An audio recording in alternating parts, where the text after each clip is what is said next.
Ajouté, le Parlement australien a adopté jeudi la loi sur le mariage gay, ultime étape avant la légalisation, après une consultation nationale qui avait montré un très large soutien de la population à cette réforme. Il revient désormais au gouverneur général Peter Cosgrove, le représentant en Australie de la reine Elisabeth II, de signer cette loi, ce qui devrait être chose faite dans les prochains jours. Des cris de joie, des embrassades et des applaudissements nourris ont accueilli le vote de la loi par la Chambre des représentants. Seuls 4 de ces 150 élus se sont opposés au texte qui avait déjà été adopté la semaine dernière au Sénat par 43 voix contre 12. Le vote a été accueilli par des cris de joie, des embrassades et des applaudissements nourris dans la chambre basse du Parlement. Quelle journée pour l'amour, pour l'égalité et pour le respect. L'Australie l'a fait, s'est félicité devant la Chambre le Premier ministre de centre-droit Malcolm Turnbull. Dès samedi, les couples de même sexe pourront déposer des demandes officielles de mariage. Les premières unions interviendront dans un mois. Chaque Australien a eu son mot à dire et a jugé que c'était juste, a ajouté M. Turnbull, qui a toujours défendu le mariage gay. Compte tenu de l'opposition à cette réforme de la frange conservatrice de son mouvement, M.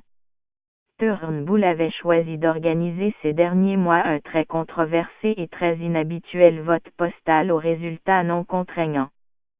Pensez les plaies une option finalement judicieuse puisque près de 80% des inscrits ont participé à cette consultation qui a duré 2 mois.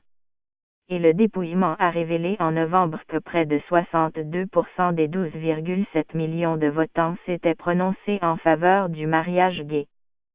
Fort de ce résultat, le Premier ministre a décidé d'aller vite, en soumettant au Parlement une loi sur le mariage gay.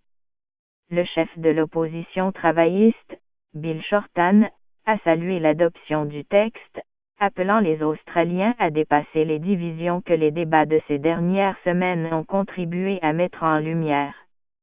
Il est temps de panser les plaies, a dit M. Shorten.